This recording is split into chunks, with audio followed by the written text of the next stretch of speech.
আসসালামু আলাইকুম। লার্ন আপনাদের স্বাগতম। আমাদের আজকের বিষয় হলো লাভ ক্ষতি। লাভ ক্ষতি জানার আগে আমাদের কিছু বেসিক টার্মগুলো জানা দরকার, বিশেষ করে যারা নতুন প্রিপারেশন নেওয়া শুরু করছি তাদের জন্য। প্রথমত ক্রয় মূল্য।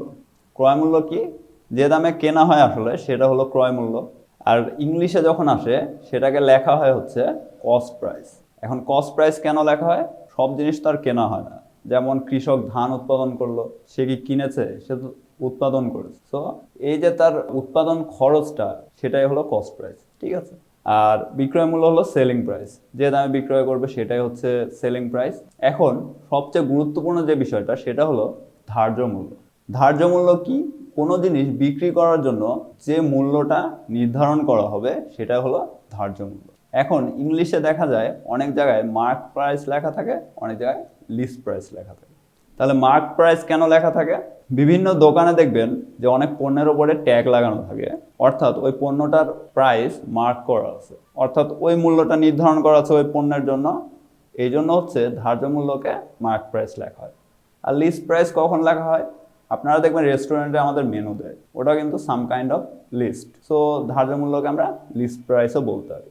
আর ছাড়, ছাড় তো আমরা সবাই বুঝি, এটা ইংলিশে লেখা হয় কম্পেনসেশন। ঠিক আছে। তাহলে আমরা এবার অঙ্কে চলে যাই। আমাদের প্রত্যেকটা কন্টেন্টে আমাদের মূল উদ্দেশ্যই থাকবে নতুন কিছু নিয়ম নিয়ে আসার, যেটা আপনাদের শর্টকাট সূত্রের উপর নির্ভরশীলতা কমিয়ে দেবে এবং ম্যাথগুলোকে খুবই সহজ করে দেবে। একটি দ্রব্য 380 টাকায় বিক্রয় করায় 20 টাকা ক্ষতি হয়। ক্ষতির শতকরা হার কত? তাহলে এই অঙ্কটা তো খুবই সহজ। আমরা আসলে এই সহজ অঙ্কগুলো ইনক্লুড করেছি সম্পূর্ণ টপিক্সটা কাভার করার জন্য। ঠিক আছে। তো 380 টাকায় বিক্রি করায় 20 টাকা ক্ষতি হয়েছে, তাহলে ক্রয় মূল্য কত? অবশ্যই 400 টাকা। আমরা এখানে দেখছি অঙ্কটা করাই আছে, কিন্তু এত বড় অঙ্ক তো আমরা প্রিলির জন্য করব না। আমরা খুব সহজেই বলতে পারি 380 টাকায় বিক্রি করায় যদি 20 টাকা ক্ষতি হয় তাহলে এর ক্রয় মূল্য হচ্ছে 400 টাকা। ঠিক আছে। আর 400 টাকায় 20 টাকা ক্ষতি হয়েছে, তাহলে 400 টাকায় 20 টাকা ক্ষতি হয়েছে, তাহলে 100 টাকায় কত টাকা? তাহলে 20/400 ইন্টু 100, তাহলে কত আসবে? 5%। ঠিক আছে, এটাই আমাদের আনসার। তাহলে এবার পরবর্তী অঙ্কতে চলে যাই। 960 টাকায় বিক্রি করায় 40 টাকা ক্ষতি হয়েছে। তাহলে এটাও তো খুবই সহজ। যেহেতু 960 টাকায় বিক্রি করেছে আর 40 টাকা ক্ষতি হয়েছে, তাহলে তার ক্রয় মূল্য কত ছিল? অবশ্যই 1000। ঠিক আছে। আর 1000 টাকায় কত টাকা ক্ষতি হয়েছে? 40 টাকা। তো 1000 টাকায় যেহেতু 40 টাকা, ঠিক আছে, তাহলে 1 টাকায় কত? 40/1000। আর 100 টাকায় কত? গুণ 100। ঠিক আছে। তাহলে এটা কত টাকা? আসলে আসবে 4%। ঠিক আছে, এটাই আমাদের অ্যান্সার। একটি খেলনা 75 টাকায় কিনে 8% লাভে বিক্রি করা হয়, তাহলে খেলনাটির বিক্রয় মূল্য কত? ঠিক আছে। তাহলে 75 টাকায় কিনে 8% লাভ করেছে, অর্থাৎ 75 টাকায় 8%। এখন 75 টাকার 8% কত হবে? 75 ইন্টু 8/100। ঠিক আছে। তাহলে এটা আসবে হচ্ছে 6 টাকা। আচ্ছা, এটা কিন্তু মুখে মুখেও হিসাব করা যায়। আমরা যদি 75-এর 8% নির্ণয় না করে 8-এর 75% নির্ণয় করি, তাহলে কি হবে? 75% মানে কিন্তু 4/3 তাহলে 8-এর 4/3 কত? 6। ঠিক আছে। এটা কিভাবে করা হচ্ছে সেটা আমাদের শতকরার ভিডিওগুলোতে থাকবে। সো যেহেতু 75 টাকায় 6 টাকা লাভ হয়েছে, সো বিক্রয় মূল্য হবে 81 টাকা। একটি জিনিস 24 টাকায় বিক্রি করলে 20% লাভ হয়, দ্রব্যটির ক্রয় মূল্য কত? তাহলে 24 টাকায় বিক্রি করেছে, 20% লাভ হয়েছে, অর্থাৎ 24 হলো 120% দাম। তাহলে 120% দাম যদি 24 হয়, তাহলে 100% দাম কত হবে? তাহলে 24/120 গুণ 100। তাহলে এটা হিসাব করলে দেখা যাবে এটা আসবে 20 টাকা।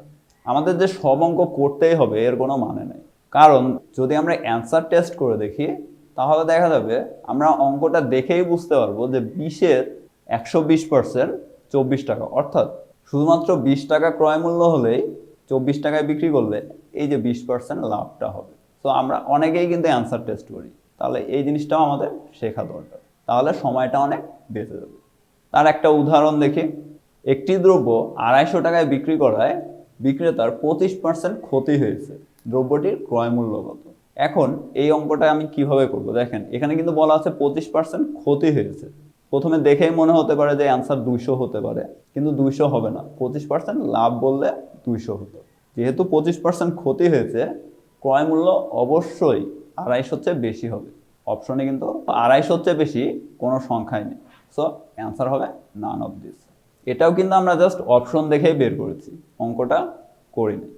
আচ্ছা, পরবর্তী অঙ্কটা দেখি। একটি দ্রব্য 340 টাকার পরিবর্তে 350 টাকায় বিক্রি করায় 5% বেশি লাভ হয়। এখানে কিন্তু বলা আছে যে 5% বেশি লাভ হয়, বলা নাই যে 5% লাভ হয়। সো আমাদের অঙ্কের কথাগুলো একটু বুঝতে হবে। অর্থাৎ 340 টাকায় বিক্রি করলে যে পরিমাণ লাভ হয়েছে, 350 টাকায় বিক্রি করলে তার চেয়ে 5% বেশি লাভ হবে। তাহলে 350 আর 340-এর পার্থক্য কত? 10 টাকা, যা সেই 5%। কারণ কি, 10 টাকা বেশি দামে বিক্রি করছি, আমার লাভও 5% বেশি হচ্ছে। সো এই 10ই হলো সেই 5%। এখন 5% যদি 10 হয়, তাহলে 1% কত? অবশ্যই 2। সো 100% কত হবে? 200 টাকা। সো অ্যান্সার হলো 200 টাকা। ঠিক আছে, পরবর্তী অঙ্কতে যাই। এটা হলো বিক্রয় কর সহ একটি দ্রব্যের বিক্রয় মূল্য হলো 616 টাকা। ঠিক আছে, দ্রব্যটির বিক্রয় মূল্য 616 টাকা। এটা কিন্তু বিক্রয় কর সহ। বিক্রয় করের হার কত ছিল? 10%। এই কর দেওয়ার পরও দোকানদার 12% লাভ করেছে, তবে দ্রব্যটির ক্রয় মূল্য কত? যেহেতু কর দেওয়ার পরে দোকানদার 12% লাভ করেছে, সো আমরা উল্টো দিক থেকে হিসাব করব। প্রথমে 12% লাভ, এই হিসাবটা করব, তারপরে আমরা যাব করের হারের দিকে। ঠিক আছে, তাহলে আপনারা যদি দেখেন যে এই 616, এটা কত পার্সেন্ট দাম? এটা হলো 112% দাম। 112% কেন ধরছি? আমরা আসলে প্রথম ক্ষেত্রে এই 10% যেটা কর দিয়েছে সেটা ইগনোর করছি। আমরা প্রথমে 12%-এর হিসাবটা করব। তাহলে 616 হলো 112% দাম। তাহলে 112% হলো 616। তাহলে 1% কত হবে? 616 ভাগ 112, আর 100% হবে, এটা হিসাব করলে দেখবেন যে 550 টাকা আসছে। ঠিক আছে, আমাদের এই 550 কিন্তু ক্রয় মূল্য না, এটা কি?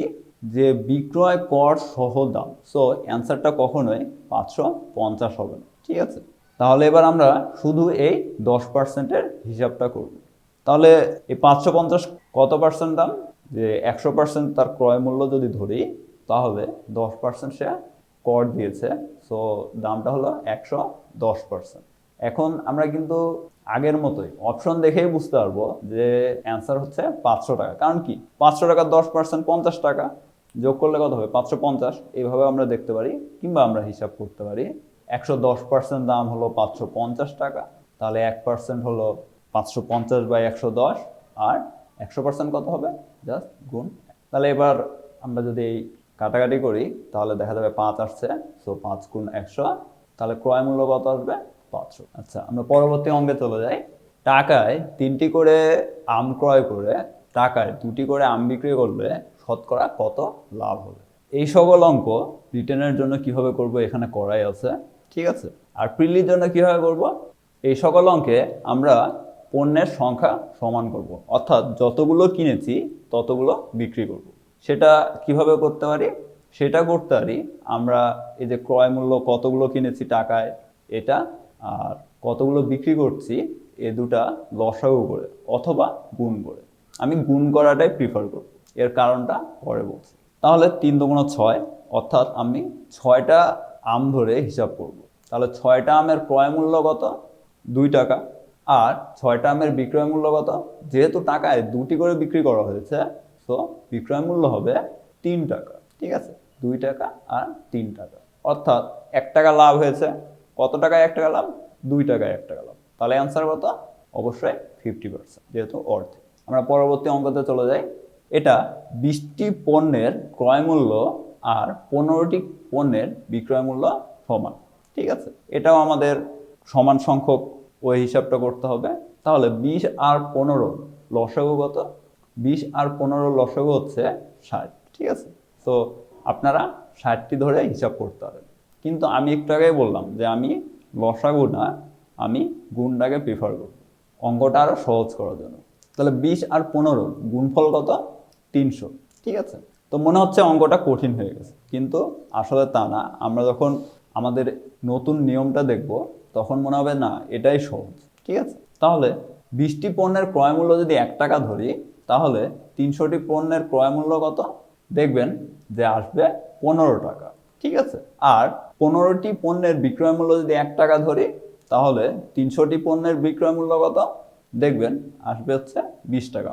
300/15 অর্থাৎ 20 টাকা। ঠিক আছে, সো 15 টাকায় 5 টাকা লাভ করেছে। 15 3 ভাগের 1 ভাগ, সো অ্যান্সার হবে 33.3%। এবার আমরা যদি পূর্বের অঙ্কে ফিরে যাই, তাহলে দেখেন টাকায় 3টি করে ক্রয় করেছিল আর আমাদের বিক্রয় মূল্য কত আসছিল? 3 টাকা। ঠিক আছে, আর টাকায় 2টি করে বিক্রি করেছিল, আমাদের ক্রয় মূল্য কত আসছিল? 2 টাকা। অর্থাৎ বিক্রয় মূল্যের টিটা আমাদের ক্রয় মূল্যের টাকার সমান, আর ক্রয় মূল্যের টিটা বিক্রয় মূল্যের টাকার সমান। এই জন্য এখানে আমরা একটা জিনিস দেখতে পাচ্ছি যে সংখ্যা দুটো উল্টিয়ে দিলেই আমাদের ক্রয় মূল্য আর বিক্রয় মূল্য চলে আসবে। কিন্তু এর শর্তটা কি? শর্ত অবশ্যই যে টাকা সমান হতে হবে। অর্থাৎ এখানে বলা আছে যে 1 টাকায় 3টি আর 1 টাকায় 2টি, দুটাই সমান। এই ক্ষেত্রে আপনি সংখ্যা দুটো উল্টে দিলেই আপনার ক্রয় মূল্য আর বিক্রয় মূল্য পেয়ে যাবেন। পরবর্তী অঙ্কেও ঠিক তাই। আমরা যদি 60 ধরতাম, তাহলে আমাদের নতুন একটা সংখ্যা আসতো, যেটা আমাদের হিসাব করে বের করতে হতো। হতে পারে অঙ্কটা অনেক সহজ, কিন্তু হিসাব করে আমাদের বের করতে হতো। ঠিক আছে, আর আমরা যদি এই গুণের এই জিনিসটা দেখি, তাহলে দেখেন আমাদের এই 15টি পণ্য বিক্রি করেছিল আর আমাদের ক্রয় মূল্য আসছে 15 টাকা। আর 20টি পণ্য ক্রয় করেছিল, আমাদের বিক্রয় মূল্য আসছে 20 টাকা। ঠিক আছে, সো বুঝতেই পারছেন এই অঙ্কগুলোর জন্য আমাদের কোনো শর্টকাট সূত্রের প্রয়োজন নাই। তাহলে আমরা পরবর্তী অঙ্কতে চলে যাই। 10 টাকায় 6টি করে লেবু কিনে প্রতিটি 2 টাকায় বেচলে শতকরা কত টাকা লাভ হবে? এই অঙ্কটা তো খুবই সহজ, যে আমরা যদি টি সমান করি তাহলে এখানে হয়ে যাবে যে একটি লেবুর বিক্রয় মূল্য 2 টাকা, সো 6টির বিক্রয় মূল্য কত হবে? 12 টাকা। আর আমাদের তো 10 টাকা আছে, সো আমাদের এখানে নতুন কোনো নিয়মে আসার দরকার নাই। ঠিক আছে, 10 টাকায় 2 টাকা লাভ হয়েছে, অর্থাৎ অ্যান্সার হবে 20। কিন্তু আমাদের আগের নিয়মটা কেন দরকার? অঙ্কগুলো সহজ, তাহলে সহজ অঙ্কের জন্য নতুন নিয়ম আমাদের শিখতে হবে কেন? আমরা পরবর্তী অঙ্কতে সেটা বুঝতে পারবো। এখানে অঙ্কটা দেখেন, 5 টাকায় 2টি করে কমলা কিনে 35 টাকায় কতটি কমলা বিক্রি করলে 40% লাভ হবে? তাহলে হিসাবটা একই। আমাদের বলেছিলাম যে আমাদের এই নিয়মটা ফেলার প্রধান শর্তই হলো আমাদের টাকা সমান করতে হবে। এখানে আছে 5 টাকা আর এখানে আছে 35 টাকা। সো আমরা এই 5কে যদি 35 করতে চাই, 5 টাকায় 2টি করে কমলা কিনেছে, তাহলে 35 টাকায় কতটি কিনেছে? 35 টাকায় কিনেছে 14টি।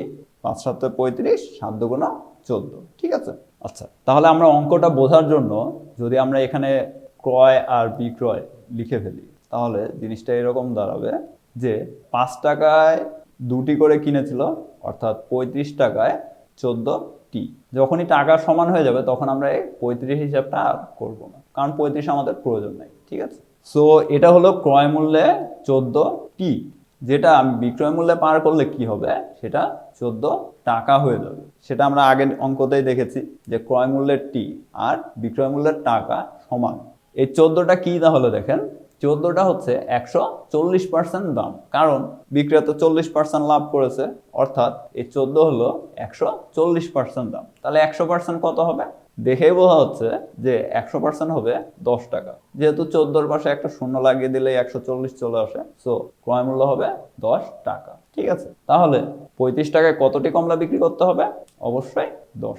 তাহলে এখানে দেখেন অঙ্কটা কত সহজে এবং কোনো শর্টকাট সূত্র ছাড়াই, তাহলে এই সিম্পল একটা নিয়ম দিয়ে দেখেন এইরকম একটা অঙ্ক আমরা কত সহজে করে ফেলতে পারছি। তার জন্য আমাদের শর্টকাট সূত্রের কোনো প্রয়োজন হচ্ছে না। ঠিক আছে, এখানে বলেছে 10 টাকায় 1 হালি লেবু কিনে 60 টাকায় কত হালি লেবু বিক্রি করলে 20% লাভ হবে?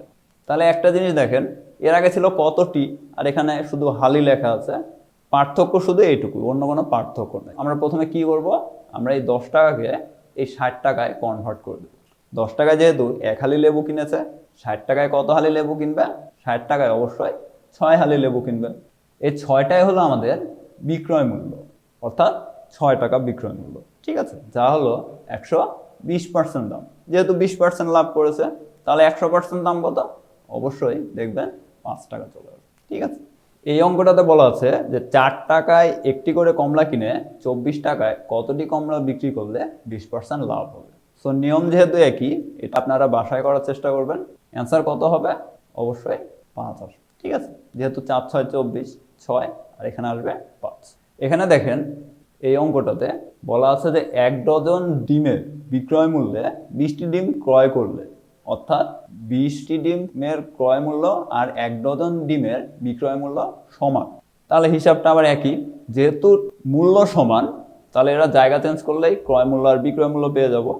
অর্থাৎ 1 ডজন ডিম বিক্রি করেছে, অর্থাৎ ক্রয় মূল্য হলো 12 টাকা। ঠিক আছে, আর বিক্রয় মূল্য কত? 20টি ডিম ক্রয় করেছে, অর্থাৎ বিক্রয় মূল্য হলো 20 টাকা। এখানে দেখতেই পাচ্ছি যে 8 টাকা লাভ হয়েছে। কত টাকায়?